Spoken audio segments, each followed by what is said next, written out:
A Russian Ilyushin 76 transport plane has crashed close to Belgorod, not far away from the Ukrainian border. In this incident, the Ukrainians initially claimed it was filled with Russian surface-to-air missiles, while afterwards the Russians said it was actually filled with Ukrainian prisoners of war that were killed this way by the Ukrainians themselves. We'll dive into the information that we have at the moment of this recording to analyze which of the sides is probably more true, but try to be critical at the same time without simply doing propaganda for one of the sides. We'll also look into other events along the front line and talk about a daring raid of Ukrainian commandos 600 kilometers deep into the Russian rear that was now being published. But again, we'll talk about this in the situation report about the war in Ukraine.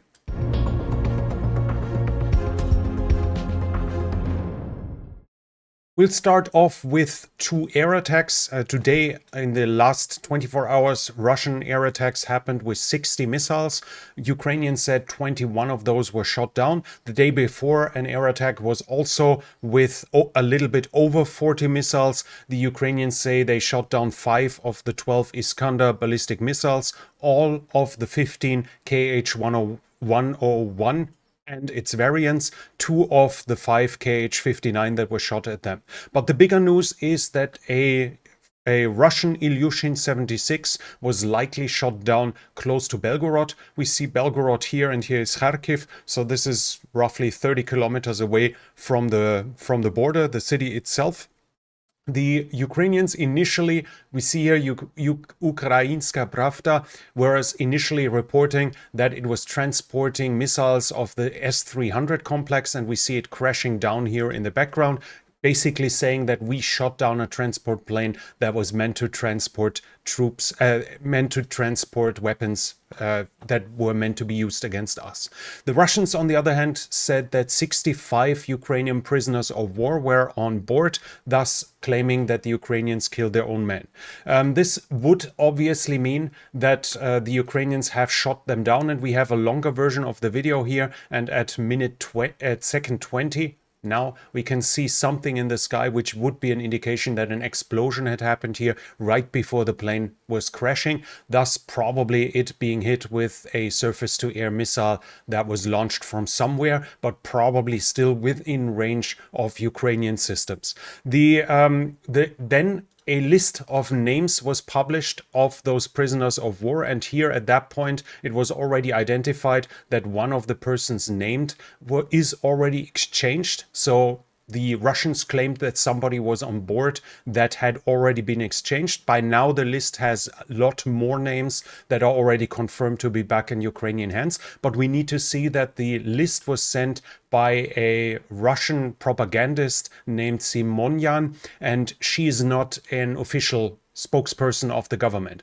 So if a passenger list is being published by a propagandist, that might be an indication, but we should take it serious if it's from the Ministry of Defense. If the Russian Ministry of Defense had said those were the guys the Ukrainians just killed, then obviously it would be a vastly different story, because while names could be the same, obviously the birth dates make it far more or less likely. So on this list, it seems to be clear that probably at least 24 names are already exchanged. So this list is nonsense, but that doesn't mean that this is an official statement of the Russians claiming that prisoners of war, that those were the prisoners of war that were killed by the Ukrainians.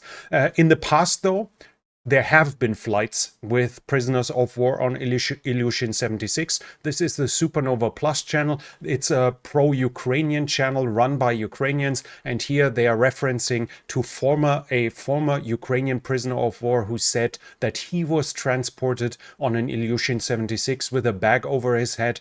So before being exchanged, and he was transported from Mariupol to Belgorod. So basically putting some credibility into the Russian story, as they actually did in the past transport prisoners of war with planes to Belgorod.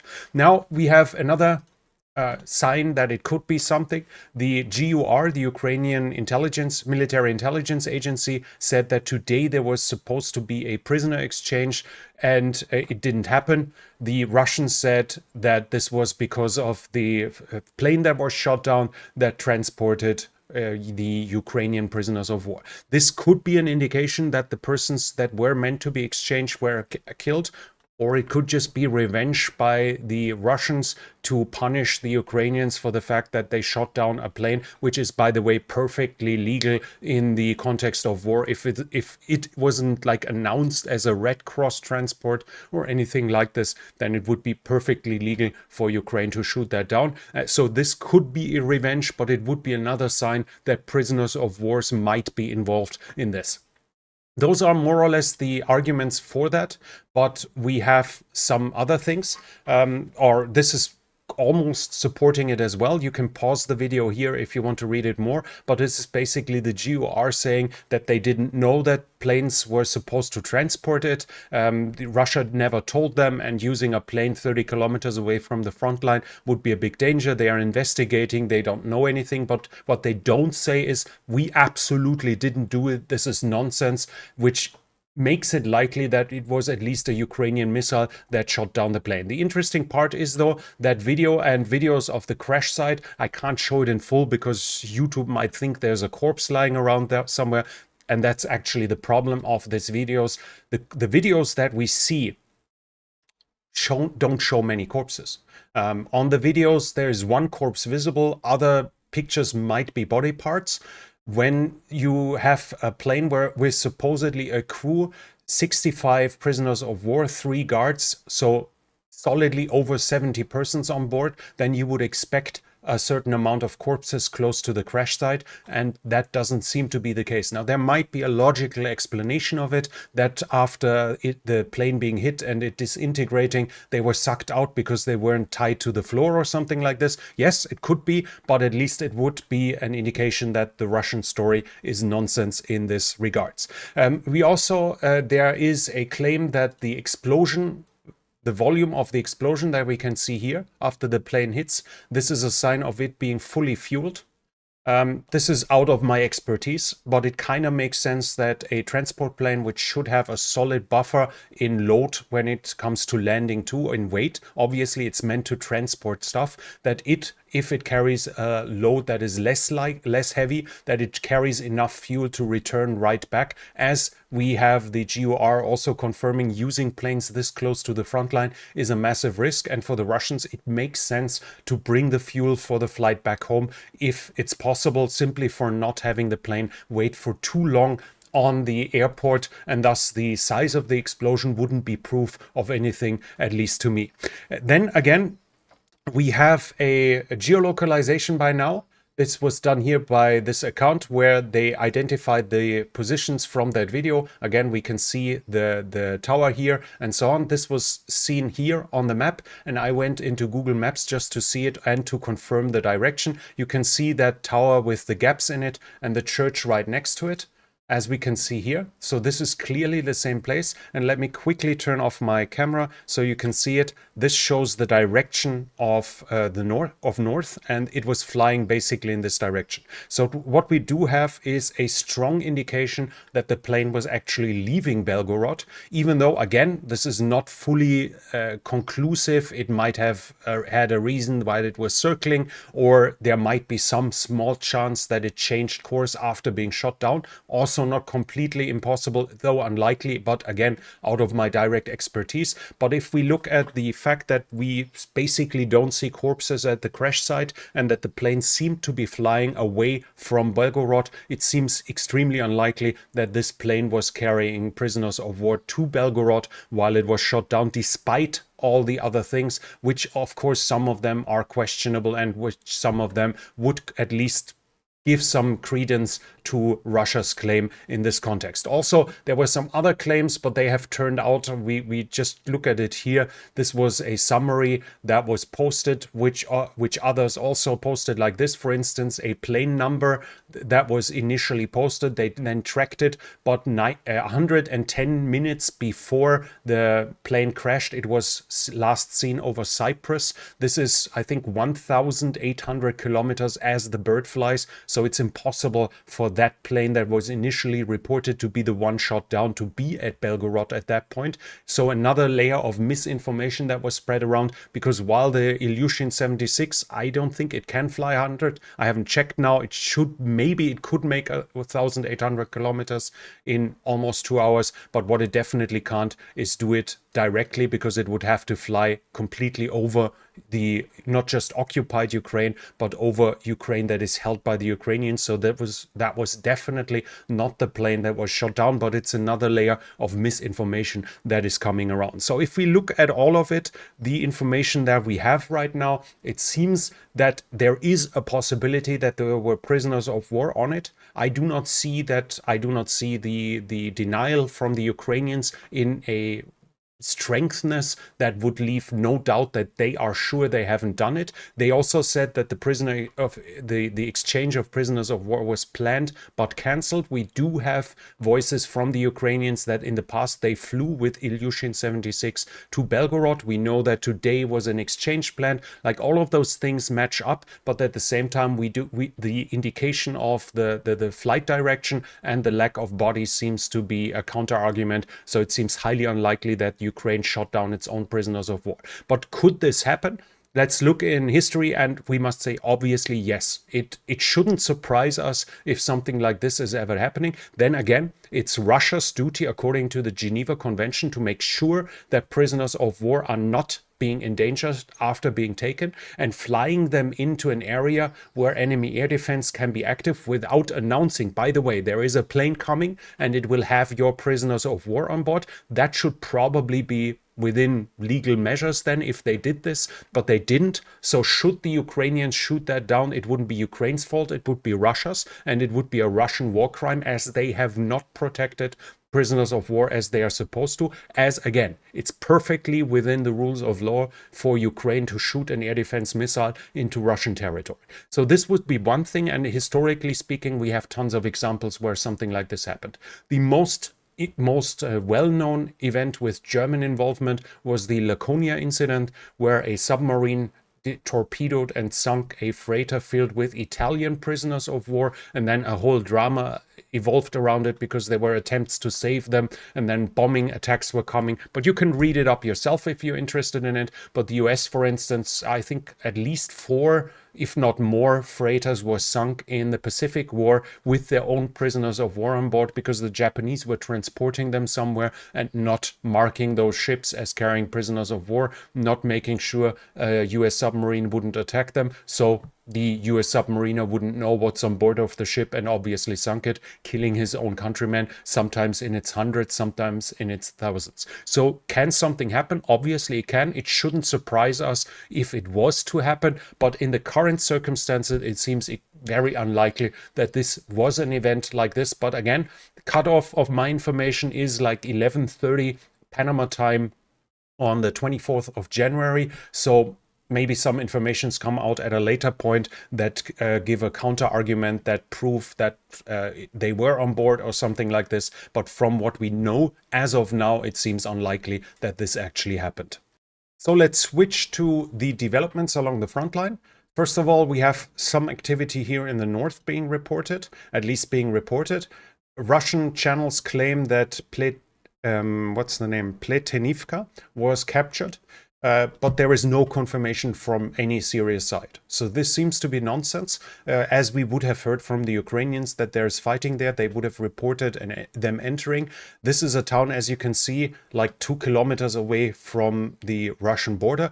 What I think is possible, that a raid came across the border. Maybe some Russian soldiers actually managed to get close to it. Maybe some entered it, but that they actually captured it, have dug in, as some Russian reports claimed, seems to be absolutely not the case as of now. Let's go to the Eastern Front. There we have an additional loss of territory by the Ukrainians, obviously fighting close to Kupiansk as well. But here the Ukrainians have lost an area roughly like this, south of Krochmalne. We see it here, Ukrainian military bloggers confirming that they have lost that territory too, or that the Russians have now fully occupied it. It should have been evacuated by the Ukrainians already, as otherwise they would have been in danger of encirclement. So this area here now is now under Russian control.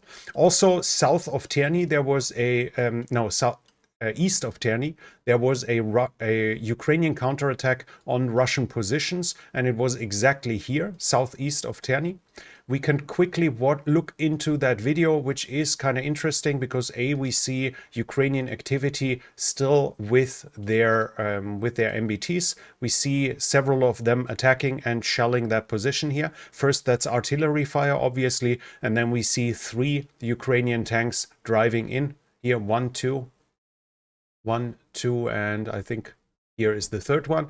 We see that the Ukrainians are doing armored counterattacks here, even though that seemed to have been a raid just to take out Russian positions, not to capture them. The shells were hitting in this area, and this down here was the tree line that I initially showed you, like this here. So it seems like there should have been some Russian presence in this area, which might indicate that they either advanced at that point and were repulsed by the Ukrainian counterattack, or that they have dug in there until the Ukrainians attacked them. So we see some activity by the Russians here, even though no massive change in territory. South of the Seversky Donetsk, I actually don't have much to report in the last 2 days. We have fighting at Bilohorivka, Spirne, and Vesele. No change in territory that I can confirm. In Bodanivka, fighting is continuing. The Russians claiming they advanced, but so far I do not see fresh proof. So we know that according even to the Russians, the Ukrainians still control at the very least 1/3 of Bodanivka. So if there was a change, it was not of consequence. No change at Klishivka, and even at Avdivka, I cannot really confirm fresh changes. There are some reports of Ukrainian counterattacks that pushed the Russians back here. I have not seen any proof of this, so it might be true. And there is some claim that the Ukrainians had to withdraw in some areas south of this here, but I do not see much proof of that either. So it might be that the Russians gained some additional territory here, but as of now, we can't even fully confirm that this is completely lost to the Ukrainians, even though we had Ukrainians say they had to give it up, and we know that the Russians were seen here and roughly here, so we know that this whole area at least was an area of Russian operation. But whether or not there are still Ukrainian pockets on Ukrainian positions in there, as of now, I cannot confirm. So fighting is also continuing close to Vodyane in the direction of Siverne, Pervomaiske. No change in territory here. At Krasnohorivka, we have a small change in favor of the Ukrainians, and that mine here that the Russians captured a few months ago, now we have seen there is a geolocalization of an attack on Russian positions with FPV drones, which was of Russian attack on Ukrainian position with FPV drones, which was geolocalized here, showing us that the Ukrainians definitely have been back in the mine, which was previously under Russian control. So either it's contested now or it is back in Ukrainian hands. So a counterattack has at least been partially successful in this direction. There are also reports of additional Russian successes here and in Heorhivka. In this area, basically, it's directly connected to Marinka, and the Russians keep slowly creeping forward in the built-up areas here, and there seem to have been additional successes. There was an attack being reported on Novomikhailivka from the northeast. Various heavy equipment was destroyed and abandoned here, but no change in territory that I can confirm, and that's basically the motto of the rest of the front lines, be it south of Velika Novosilka, Orikhiv, or the Dnipro. Nowhere can I report changes in territory, even though now and there have been reported fighting. Also, we have some information about the Ukrainian strike on the gas terminal in Ust-Luga. This was on the Finnish, the Gulf of Finland, I think is the English description for it. Here, Ukrainian drones hit and damaged gas installations, and at least according to this here, the ships would now be piling up in front of it, being an indication that the installation there is, at least for the time being, out of operation, or at the very least at reduced capacity, and thus the Ukrainian attack has been a significant success. There's also, you might remember, that report on the airbase deep inside of Russia, where the Ukrainians destroyed at least one Tupolev 22M. The report was that was done with drones from inside of Russia. We were speculating at that point whether it was sympathizers or special forces. Now the Ukrainians have declassified it, and it was actually special forces. The GUR walked 600 kilometers through Russian territory to attack that position, to damage and destroy Tupolev 22 M3s that were used for airstrikes against Ukrainian territory. And the story is that the commander of that mission, Colonel Oleg Babi, was leading his troops to that success, but on the way to withdrawal they were ambushed and he fell defending his comrades, and apparently, at least I would understand it, that he covering the retreat of his comrades so that the others made it away, and he was now posthumously awarded the title of Hero of Ukraine. So we actually have now a declassified report that, according to them, the Ukrainians marched 600 kilometers behind the front line. Also a very impressive military feat. In troop generation terms, we have some information from the New York Times where they are talking about the North Korean missiles. And according to that, which is quite interesting, according to them, the North Korean missiles are actually as accurate as the Russian ones, showing quite some gains in proficiency in technology of the North Koreans in the last few decades when it comes to missile technology. But the good news for Ukraine is that, according to the analysis, it's less than 50 of those missiles that were delivered to Russia. Obviously, North Korea's production capacity must be somewhat limited as well. But the problem is that Ukraine's systems that are capable of taking down ballistic missiles are very, very limited. Other than that, we have from the political sphere some good news for NATO. The Parliament of Turkey has now voted and granted access to Sweden into NATO. This was done after the Turkish President Erdogan recommended that event. But according to the reports, this was part of a deal where he asked the US to deliver Turkey fighter planes, and supposedly Biden told him in a phone call, I'll do my best to grant it. So this seems to be like a tit for tat. Now the parliament has granted it, but Erdogan still has to sign it, so he can wait and hold out until the US Congress has signed off on the delivery of fighters to Turkey. If it's not happening, he might just refuse to sign, and at the same time Biden can probably use his influence to convince the US Congress to sign it, because Turkey has done something for NATO, so they could get rewarded. At least that seems to be it. But at the same time, Hungary's confirmation of the accession of Sweden is still missing. So even if Erdogan signs, Sweden is still not yet inside of NATO at that point. And from international support, we have some news. Germany is delivering 6 helicopters to Ukraine. That should be the first military planes that were directly sent to Ukraine. Germany gave permission to send MiG-29 that were given to Poland a few years ago, that Poland is allowed to hand them over to Ukraine. But as of now, I have not heard of Germany. I can't remember of Germany handing over manned aerial vehicles, and this would be a first. The Sea King were used by the German Navy for submarine hunting, for reconnaissance, and for transport duty. So it's like a multi-role naval helicopter. Ukraine can use it for maritime patrols. It can use it for anti-submarine warfare, for search and rescue, or for transport duty. And knowing the Ukrainians, they probably, if they really want to, will jerry-rig some rocket pods with unguided rockets to the side and use them for ground attacks as well, if they feel the need to do it. Also, Belgium has announced 611 million euros in military aid for 2024, and NATO has ordered 220,000 155 millimeter grenades, shells for itself, NATO. By the way, grenades would be the literal German translation. That's why now and then I am using it without thinking too much. So NATO has ordered 220 155mm shells. For likely a significant part of it will go to Ukraine. The price of it is 1.2 billion US dollars, which would be the equivalent of 5,450 US dollars per single round. And very impressive price, as from the reports, this seems to be not smart munition, but regular artillery shells. But I guess it's a seller's market as of now. That was it from me for now. If you like this report, please give it a thumbs up. It really helps with the algorithm. Leave a comment. What do you think about the prisoner of war story or the raid? Leave your comment there, and call me a Russian shill, because I don't take Ukraine's word and just repeat it, as some of my viewers apparently would prefer.